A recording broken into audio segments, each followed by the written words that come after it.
I'm going to tell you everything you need to know before buying the MISC Reliant Tana, and we're starting right now. Hello, how can MISC help you today? Systems on. Welcome to a Star Citizen's Buyer's Guide. What's up, citizens? This is SubliminaL here, and today we'll be discussing the features, functions, and benefits of the Reliant Tana. And we'll compare those features amongst competing ships so you can make an informed buying decision. In this review, I'll cover a brief overview, take a tour, compare stats, go over its default weapons and components, as well as my recommendations, review pros and cons, and finish up with my thoughts on the Reliant Tana. If this is our first time meeting, welcome. My name is SubliminaL and my passions are Star Citizen and content creation. Be sure to check out some of my other reviews in this series and consider subscribing. Remember to check the pinned comment below for corrections, afterthoughts, and my updated loadouts. New citizens, be sure to use my referral link on screen or in the description to reserve your 5,000 Alpha UEC in the persistent universe. No pledge necessary. With that out of the way, let's get to it. Let's find out a little bit more about the Tana. The Reliant Tana is a variant of the Reliant spacecraft series developed by Musashi Industrial and Starflight Concern, or MISC for short. The most produced of the Reliant variants, the Tana was first developed by MISC engineers as a dedicated model for use by security operators and law enforcement circles looking for cheap but durable addition to their fleet. The Tana drops the specialized utility component of other Reliant variants in exchange for an addition of a second size 3 weapon mount. MISC is a human-based manufacturer on Saisei in the Centauri system. MISC is also known for their especially ergonomic factories, with every spacecraft piece assembled robotically with expert precision. MISC is the only human spacecraft corporation to sign a Lend-Lease agreement with the Xi'an, agreed to in a closed-door conference in 2010. The MISC Reliant series is a starter ship line that utilizes advanced Xi'an designs, features broad, sleek wings and omnidirectional thrusters, and a fully articulated 2-seat cockpit that supports horizontal and vertical flight modes. The hauler variant Kore, broadcast variant Mako, and research variant Zen are also available. As of today, the Tana is available for sale and upgrade on the Pledge Store for $75. The Tana is not available for sale or rent in-game, and now that you know a little bit more about the Reliant Tana, let's take a tour. This buyer's guide is brought to you by my Locations of Sand collection over on Displate. Any purchase made supports the channel, and for every purchase, Displate will plant a tree in places that need it most. Click the link in the description. If you'd like to skip this tour, the timestamp is on screen and in the description. The portside wingtip is equipped with a Reliant Guillory gimbal mount. The mount holds a size 3 laser cannon. Each wing of the Tana has a proprietary missile launcher pod hidden behind this cap. They hold 8 size 2 missiles each. Under each wing, there is a size 1 gimbaled laser cannon and 2 size 2 missiles. This crew pod that is shaped like a Keurig filter is rumored to be ejectable in the future. The starboard side is identical to the port side.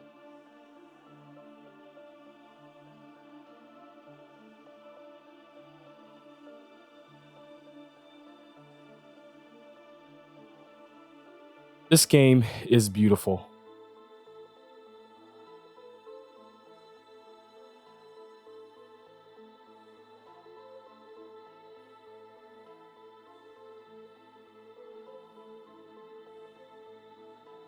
Let's enter into the rear entrance. On the starboard side, we have the single SCU of cargo space. On the port side, we have 2 beds that can be used to log out in. I'm pretty sure this is where armor can be stored. I think this would be cool if this could be swapped out for a single prisoner pod. This is a weapon rack. Behind us, we have a head.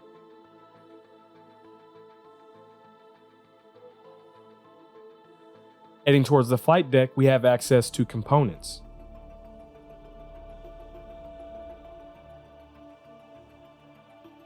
Let's hop into the co-pilot seat.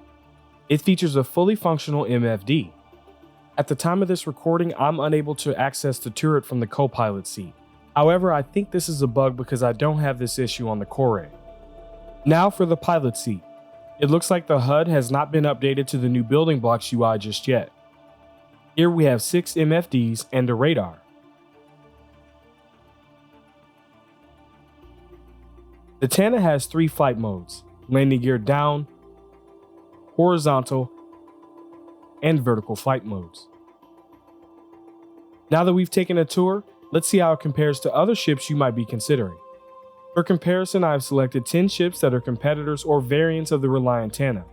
The Google Sheet document with the data is linked in the description. The Tana weighs in at over 38,000 kilograms and ties in 3rd place. It fits in at 14 meters in length and ties in 1st place with the Reliant series. However, this should be taken lightly due to the exceptional width of the Reliant series. It totes 1 SCU of cargo space and comes in 7th place. It has a max crew size of 2 and ties in 2nd place. It carries 583 quantum fuel units and ties in last place with most of the ships on this list. It walks by with an SCM speed of 166 meters per second and ties in 8th place with the Core. It strolls by gingerly with a max speed of 1150 and ties in 7th place. It steers in with a maximum yaw pitch of 65 degrees per second and ties in 5th place. It boasts a total HP of just over 8,000 and ties in 2nd place. Its default pilot DPS is an embarrassment at just under 1,000, and it takes the 9th spot. But don't worry, we're going to double that in just a second. The Tana does not have a manned turret, as well as every ship on this list except the Cutlass. It drops bombs like Hiroshima with a missile payload of over 75,000. This trumps the Cutlass, amazing for such a small ship. And the Tana is not available for purchase with Alpha UEC. But let's talk about its stock weapons and my recommendations. On each wing, the Reliant Tana has 1 gimbal size 3 weapon on the tip, a gimbal size 1 hardpoint, and 2 size 2 missiles under the wings. The wingtips have 1 Reliant Gilroy gimbal mount each. This Gilroy gimbal holds 1 size 3 M4A laser autocannon. I recommend swapping out these turrets for the Reliant Toshima turrets. They can hold 2 size 2 weapons for more firepower. Then I'd equip them with 2 size 2 Scorpion GT215s each. 1 Scorpion is size 2, does 21 damage times 900 RPM for a total of 318 DPS and a 2100 meter range. With ballistics, ammo should be taken into account. It has 8,000 rounds that would deplete in 533 seconds of continuous fire. Under the wings, the Tana comes equipped with a gimbal size 1 M3A laser autocannon. I'd keep the gimbal and replace the M3A with a Yellow Jacket GT210. 1 Yellow Jacket is size 1, does 16 damage times 800 RPM for a total of 213 DPS and a 1700 meter range. It has 7,200 rounds that would deplete in 540 seconds of continuous fire. In 3.9, it seems as though there are a lot more viable weapons out there. I have decided to go with ballistics to conserve power and heat. As you'll see later when we talk about components, is very important for the Reliant series. However, if you're considering using energy weapons, I would go with the CF series. For missiles, the Reliant Tana comes with 2 proprietary missile racks with 8 Strike Force 2s each. I like cross-section missiles, so the Strike Force 2s can stay. They are size 2, cross-section, do almost 3,800 damage, have a 2.4 second lock time, and a 4,800 meter lock range. Under the wings, it has a size 3 missile rack with 2 Ignite 2s each. I'd recommend swapping these out for 2 Strike Force 2s. Another viable possibility, and maybe even a better combination, would be to add 2 Rattler 2s here instead. Let's talk about the standard components and my recommendations. The stock loadout on the Tana, according to Urkel.Games, can't support the power draw of its components, so let's take care of that first. The standard power plant on the Tana is the size 1 grade 3 Regulus. I recommend swapping it out for the size 1 grade 1 JS300. With almost 3,700 max power generation per second and a 10-second power uptime. This will add another 1,500 power per second that can be drawn and reduce the time it takes to reach that max power draw down to 10 seconds. For coolers, it comes with 2 size 1 grade 3 bracer coolers. My recommendation for the coolers is to pair the cooler with the fastest cooling rate and the cooler with the fastest power uptime. This would be the Ultraflow and Zero Rush. This will bring its maximum cooling rate to 678,000. In this configuration, the Zero Rush will start applying some cooling quickly, and the Ultraflow will add to your overall cooling rate. For shields, it has two size 1 grade 3 all-stop shield generators. My recommendation for shields in 3.9 is to pair the best overall size 1 shield, the FR66, with either a Palisade for slower ships or a Mirage for more nimble ships. Since the Tana is slow as we'll go ahead with the Palisade.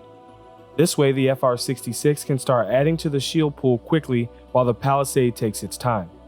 The idea is that a ship like the Tana needs to be able to stay into the fight longer because escaping to charge its shields may not be a viable option.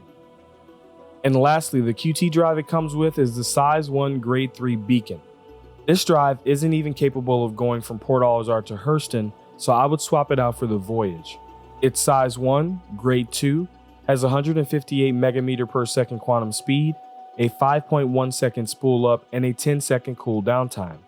With the Tana's quantum fuel capacity, it can make the trip from Port Olisar to Microtech without stopping to refuel. If you don't have around 175,000 Alpha UEC to spend on all this at once, I would buy them in the following order. After you watch the rest of this review, check out my link to the Urkel.Games loadout in the description. Here you can find the prices and locations and where to find these items in the verse. These are just my recommendations and aren't the best for every situation. If you have any questions, comments, or recommendations, leave them in the comments below. Because Star Citizen is constantly changing, my recommended loadouts can change anytime. To stay up to date, head over to the SubliminaL channel Discord where I store my updated loadouts. I am building a community there for citizens who want to discuss ships, loadouts, components, weapons, and more. Click the link in the description.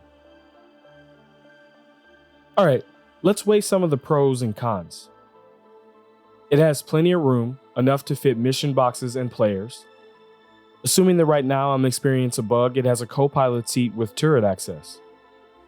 It has 2 beds, a toilet, and weapon storage.